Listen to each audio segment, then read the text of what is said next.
System विचार का सद्धर्म अथवा मनवंतर का निरंतर का उद्बोधन सुन रहे हैं आप। अब भगवान, अभी हमने बताया कि हृदय में ही भगवान का वास है, क्षीर सागर भगवान का वास है। भगवान विष्णु सर्वव्यापी जो हैं, सर्वव्यापी का अर्थ है जो विश्व में व्याप्त है, सर्वव्यापक है। भगवान विष्णु रहते हैं क्षीर सागर में। अनंत को ढूंढना है क्षीर सागर में। हमारे हृदय को सत्य प्रधान बनाकर, शुद्ध बनाकर, विकार रहित बनाकर उस पर भगवान को प्राप्त करना। क्षीरे सर्पी इव अर्पितम, तत्वतः दूध और घी दोनों ही पानी है।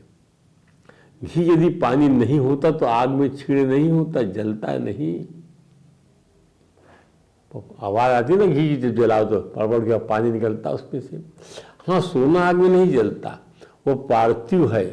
भौतिक घी, दूध और पानी, ये पानी के ही तीन रूप है। भौतिक घी, दूध और पानी। कारण दृष्टि से देखना पड़ेगा। दूध में घी तो हम आंख से देखते हैं, दूध में घी। और हृदय के सत्व गुण में परमात्मा को बुद्धि से देखना होगा। आंख से नहीं देखेगा परमात्मा, हृदय में परमात्मा बुद्धि से देखना है। बड़ा महत्व बुद्धि का। अरे बुद्धि से काम लो, बुद्धि से काम लो, लोग बोलते बुद्धि से काम लो। अरे मन लगाओ, मन लगाओ कहाँ? विषय में मन लगाओ। विषय में मन लगाना है और बुद्धि लगाना है परमात्मा में। ध्यान, बड़ा अंतर है। अरे मन लगाओ, मन लगाओ, काहे मन लगाओ? इसको कमाने में मन लगाओ, पढ़ने में मन लगाओ, ये सब विषय दिलाएगा आपको। लेकिन परमात्मा को जो है, परमात्मा में बुद्धि लगाओ। बुद्धि, सात्विका बुद्धि एक एक कुरु नंदन, इसलिए भगवान ने सात्विका बुद्धि के बारे में कहा ना। एक ही है वो बुद्धि। 10 मन जो है 1000 देखा जाएगा रहेगा, लेकिन उस बुद्धि की मन के 1000 किस्म के संकल्प विकल्पों बुद्धि कहेगी बेवकूफ मन, पैसा है नहीं तेरी जेब में और तू तमाम किस्म के कपड़े देख रहा है, नॉनसेंस। कितना पैसा तेरी जेब में है? 100 रुपया। तो 100 रुपया वाला कपड़ा देखो, बुद्धि समझाती है मन को। अब वो दुकानें देख रहा है तो दुकानदार जान जाता है कि जो है बेवकूफ है, ये मन से चल रहा है। उसको तो बुद्धि वाला ग्राहक चाहिए कि जो कितना रुपया लेके आया ये समझ में उसको आ जाता है, फिर वैसा ही दिखा देता। ओ, ऐसा लगता मालदार ग्राहक है, कम से कम हजारों की परचेजिंग करेगा। ध्यान दीजिए, बड़ा विषय है। तो समुद्र में हजारों तरंगे उठती हैं। इन तरंगों को ब्रह्मांड के रूप से देखा जाए। जैसे शरीर पिंड घट है, संसार है ब्रह्मांड घट। आध्यात्मिक रूपक के संदर्भ से अनंत कोटि ब्रह्मांडों के घट हैं। उनमें मिट्टी के समान परमात्मा भरपूर है। यही अन्वय व्यतिरेक का दृष्टांत है। घड़े में मिट्टी है, घड़ा मिट्टी से सना हुआ है। यह अन्वय है मिट्टी का। मिट्टी का क्या है? अन्वय है। अरे ये भी मट्टी, पूरा मट्टी ही तो है घड़े में, तो अन्वय है मट्टी, छाई हुई, सनी हुई है मट्टी। और घड़े रूप में वो अलग अलग नजर आ रही है। मूल्य किसका है? पैसा किसके लिए देते हैं वो लोग? मट्टी के लिए पैसा नहीं देते, वो तो अनमोल है। परमात्मा अनमोल है। पैसा किसके लिए देते हैं अपन लोग? घड़े के लिए पैसा देते हैं। और साज सज्जा कर दो उसके अंदर में और पैसा देते हैं। और नक्काशी बना दो उसकी और मजबूत बना दो उसको। मट्टी में ट्रीटमेंट डाल दो आप, बहुत सुंदर गला बन जाएगा। नाना प्रकार के उपयोग में आने वाला गला घड़ा बन जाएगा। ध्यान दीजिए। पर वह जो मिट्टी है, वह जो है अनमोल है। उसका क्या मूल्य? चाहे जहाँ से खोदो, भैया थोड़ी मट्टी दे देना, तो हाँ ले जाओ, थोड़ा सा लगाना भैया हवन कुंड को, जरा उतना पातना, इसलिए ध्यान दीजिए। तो मट्टी अलग है घड़े से, तो ये व्यतिरेक हुआ मट्टी का। और घड़े में मट्टी सनी हुई तो मट्टी का अनुभव हुआ। उसके बाद ब्रह्मांड घट है। ब्रह्मांड क्या? घड़ा है ब्रह्मांड। ये पूरा ब्रह्मांड घड़ा है, परमात्मा से भरा हुआ है। परमात्मा अनसूयित है इसके अंदर में, और परमात्मा इससे अलग भी है। वो परमात्मा का व्यतिरेक हुआ। सभी प्राणियों में है। जैसे आम का बीज ले लो, आम का बीज जो है सब आमों में है और सब आमों से अलग भी है। ध्यान दो। तो इस प्रकार से समझना सीख जाएंगे तभी बात बनेगी। तो निषेध करने से बची हुई सत्ता ही परमात्मा तत्व है। उसी प्रकार समुद्र परमात्मा है, तरंगे ब्रह्मांड है। समुद्र से तरंगे न कि समुद्र से तरंग, समुद्र से तरंगे हैं, समुद्र से तरंगे हैं। अर्थात प्रभु परमात्मा से ब्रह्मांड रूपी तरंगे हैं। और ब्रह्मांड तरंग समुद्र नहीं है। आग में कोटि कोटि चिंगारियां निकलती हैं। चिंगारी ब्रह्मांड है और परमात्मा अग्नि। तो अग्नि से चिंगारी है ना कि चिंगारी से अग्नि। जैसे वायु में हजारों झोंके चल रहे हैं तो हजारों प्राण चल रहे, झोंके ब्रह्मांड है और वायु परमात्मा है। इसी प्रकार समष्टि मन है, समष्टि बुद्धि, मनोवृत्ति अनंत है, पर समष्टि मन अर्थात परमात्मा एक है। प्राण अलग अलग है पर समष्टि प्राण परमात्मा एक है। बुद्धियां अलग अलग है पर समष्टि बुद्धि एक है, पर जो परमात्मा है। व्यवसात्म का बुद्धि यही है। जीव अनंत है परंतु परमात्मा एक है। अनंत कोटि जीव, अनंत कोटि ब्रह्मांड अलग अलग मालूम पड़ते, लेकिन घड़े में मिट्टी की तरह, तरंग में जल की तरह, चिंगारी में आग की तरह, स्वप्न में मन की तरह, घटाकाश मठाकाश में महाकाश की तरह, ब्रह्म में बुद्धि की तरह परमात्मा सब में एक है। अरे रस्सी में सांप है तो इसे बौद्धिक भ्रम कहते हैं। स्वप्न में सांप दिखे तो इसे मानसिक विलाप कहते हैं। जैसे स्वप्न में मन व्यापक है, भ्रम में बुद्धि व्यापक है, वैसे संपूर्ण विश्व सृष्टि में परमात्मा व्यापक है और परमात्मा के सिवा दूसरी कोई वस्तु नहीं है और वही अपना आत्मा है। वह मिलता क्यों नहीं कि अभी मथा नहीं है। हमने उस दूध में घी के समान व्यापक परमात्मा को ध्यान की मथानी उठाकर बार बार अपने तत्व प्रधान अंतःकरण की क्षीर को मथा नहीं तो कैसे मिलेगा वह। बहुत सारे महापुरुष इसी का तो अभ्यास करवाते हैं। ईसा फाउंडेशन में भी ध्यान कराते हैं और आचार्य रजनीश जी जो रविशंकर महाराज ध्यान कराते हैं। सारी जगह पर आपके बुद्ध भगवान बुद्ध के मान ध्यान कराते हैं। तो ध्यान की प्रक्रिया जो है भगवान बुद्ध की जिसकी प्रणेता हुए और जितने पंथ को मानने वाले या आचार्य लोग हैं वो अलग अलग प्रकार ध्यान कराते हैं। और जो सनातन ध्यान पद्धति है वो तो जानते ही हैं आप लोग, अष्टांग योग की ध्यान पद्धति जो भगवान कपिल ने प्रतिपादित किया है। काहे में? भागवत जी में। उस सनातन ध्यान की पद्धति है जो गीता में है, सनातन ध्यान की पद्धति है। आप वहाँ ध्यान दीजिए, उसका प्रयास करिए।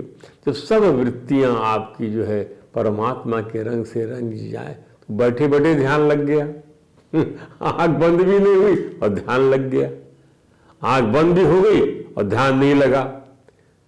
जब परमात्मा ही सब जगह आप देख रहे हैं, समझ रहे हैं, आप सुन रहे हैं, बोल रहे हैं, तो परमात्मा ही को बोल रहे हैं, गा रहे हैं, तो ध्यान लगा कि नहीं लगा? लग गया। कैसे जानेंगे? आंख बंद करो संसार गायब हो जाएगा तो बड़ा अच्छा लगेगा, बड़ी शांति मिलेगी। अरे संसार तो हर पल साथ में चल रहा है आपके।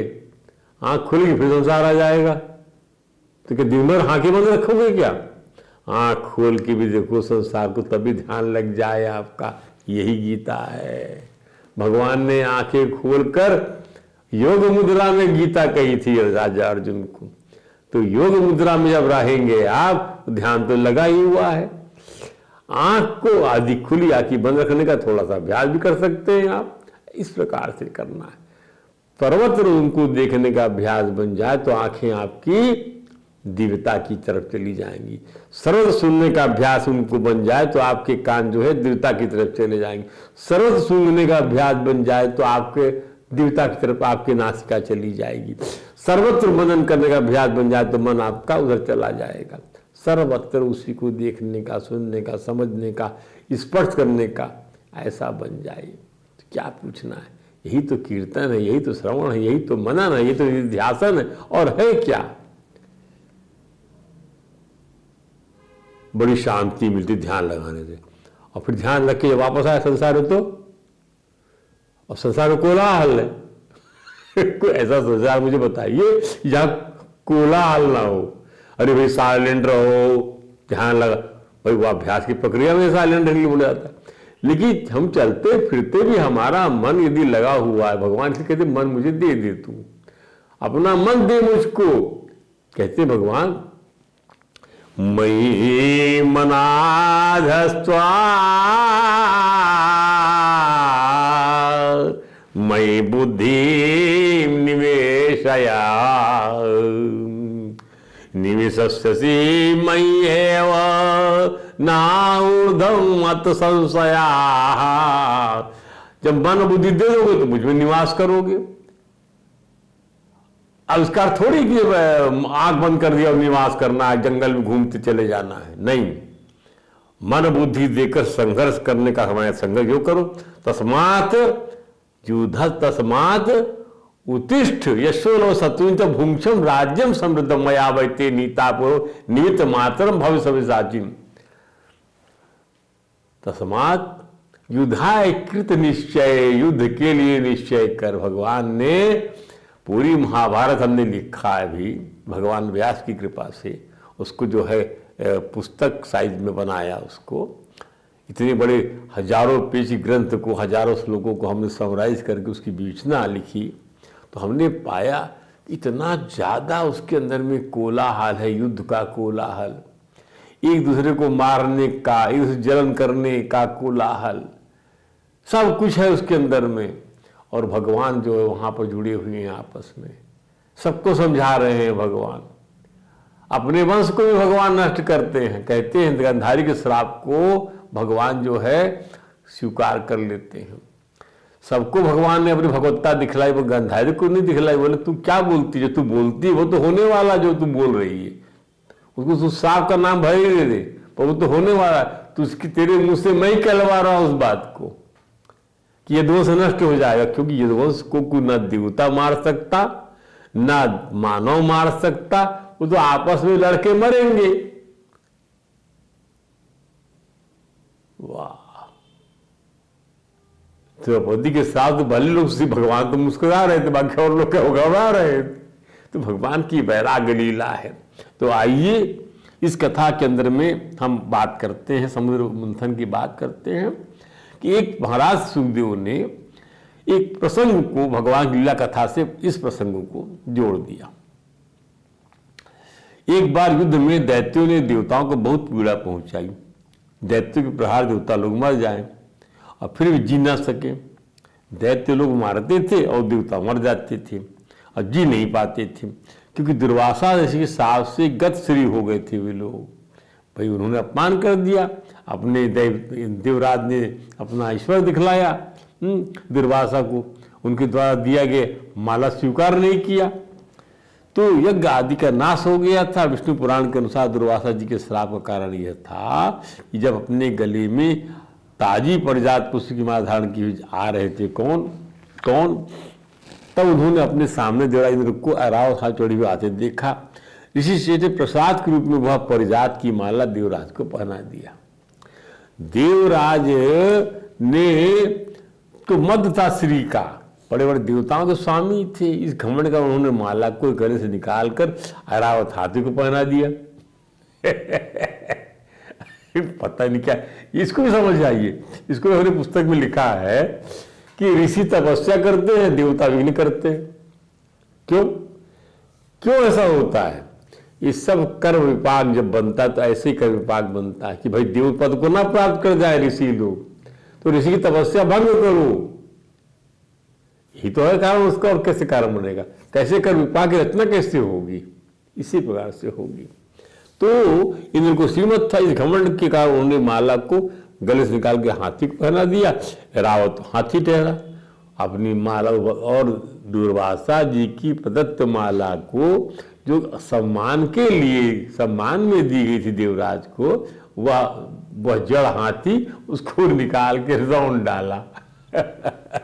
तो श्राप दे दिया दुर्वासा ऋषि ने कहा, देवराज तुम जो अपने ऐश्वर्य के मद से इतरा रहे हो, तुम्हारा यह ऐश्वर्य मद चूर चूर हो जाए या लोग नष्ट हो जाए। अब बताइए, भगवान कृष्ण के मृत्युलोक के वंश को ये श्राप दिया गांधारी ने, यहां तो दुर्वासा देवराज को श्राप दे रहे हैं। इस श्राप की जो प्रक्रिया है इसको समझिए, ये सब कर्म विपाक बनाने वाली प्रक्रियाएं हैं। भगवान ने इसको बनाया, इसको, इन चीजों को। आपका अभिनंदन होगा, हाँ, तो भर्त्सना भी होगी, मेरी भर्त्सना भी होती। भगवान कहते हैं मेरी भर्त्सना भी होती, मेरी भी निंदा होती, अभिनंदन हुआ, बहुत स्तुति कराता हूं मैं अपने आप की। लो, गाली भी मेरे को मिलती है।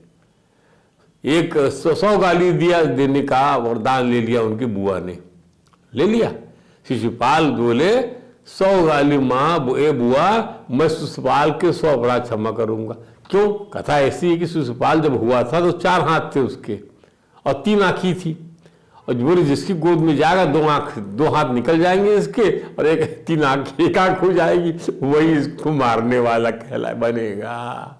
और भगवान की गोद में जब गया शिशुपाल तो उसके 2 हाथ गिर गया, 2 हाथ का मनुष्य बन गया, 3 आंख 1 आंख हो गया, 2 आंख से 1।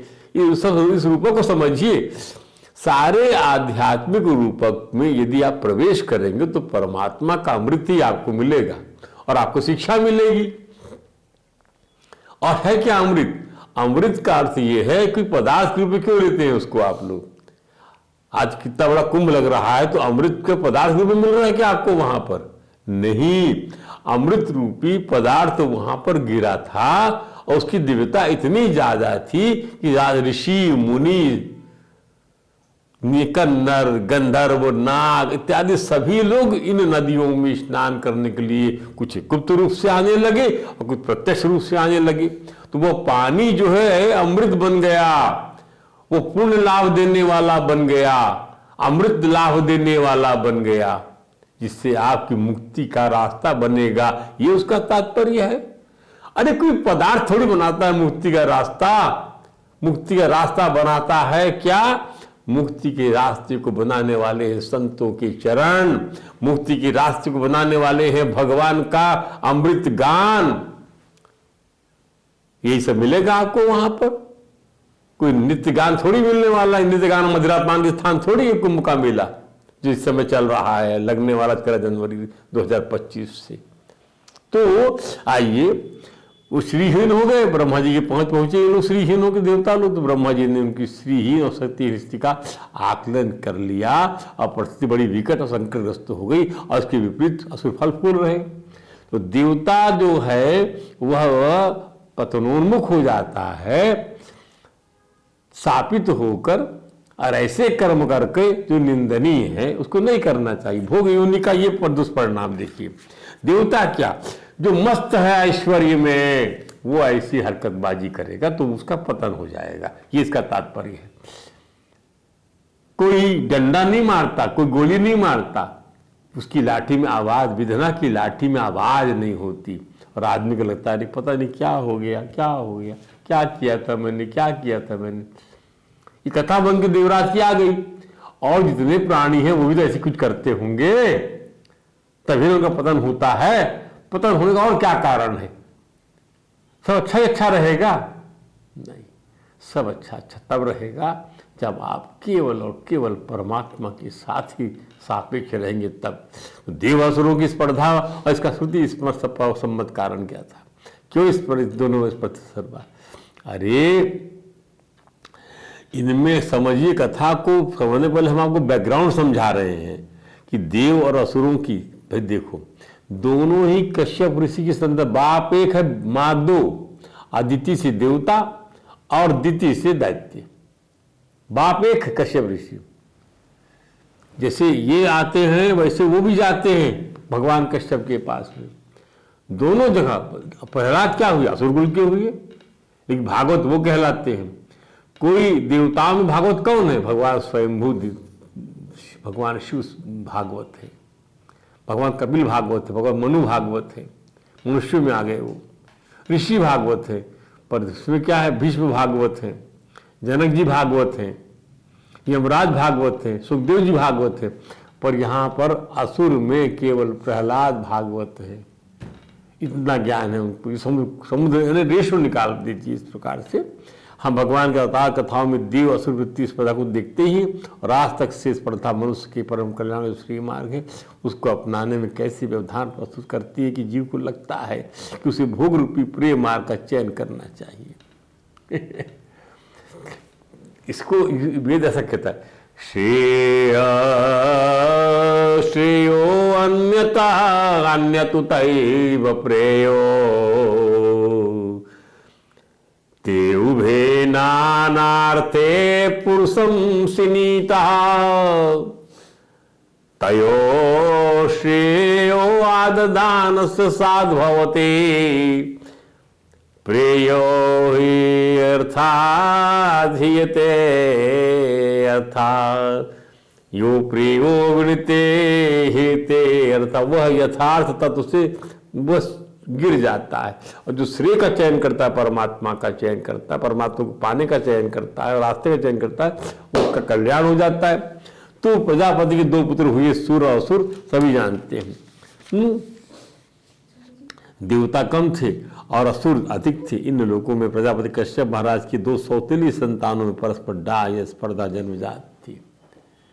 एक पिता यदि हो और 2 स्त्रियां हों उसकी, तो दोनों में प्रतिस्पर्धा तो आज संसार में देखने मिलती है। पिता एक हो और उसकी 2 औरत हो, तो 2 औरतों 4 औरतों वाला जो भी समाज होगा वहाँ परस्पर डाह होगी, बैर होगा, लड़ाई झगड़ा होगा ही होगा। पिता एक हो, पत्नी एक हो और उसमें 4 लड़के हो तो उसमें प्रेम की संभावना ज़्यादा रहेगी। इसमें नहीं रहती है। क्यों? अलग अलग खेत हो गया, अलग अलग खेत हो गया, अलग अलग मेड़ बन गई। ये तेरा खेत, ये मेरा खेत, तू यहाँ कैसे घुस के आ गया? ये मेरे बाप को, ये मेरे बाप का भी है, झगड़ा शुरू हो जाता है। तो इस प्रकार से ये बात चलती है। तो दैवी और आसुरी वृत्तों का उठना और दबना ही देवता और असुरों की स्पर्धा है। देवता ने देखा कि वे असुरों से अभिभूत हैं, उससे पराजित हो चुके हैं उससे, तो वे प्राण के आश्रय भगवान की शरण प्राप्त करने के लिए ब्रह्मा जी के पास पहुँचते हैं, जो स्वयं एक देव हैं। ब्रह्मा जी असुरों से पराभूत सभी देवताओं के लिए भगवान अजित के निर्धाम वैकुंठ पहुँचते हैं और एकाग्र मन से भगवान की स्तुति करते वेदवाणी से। क्या करते? नायस्या कश्चाति चितर्ति मायां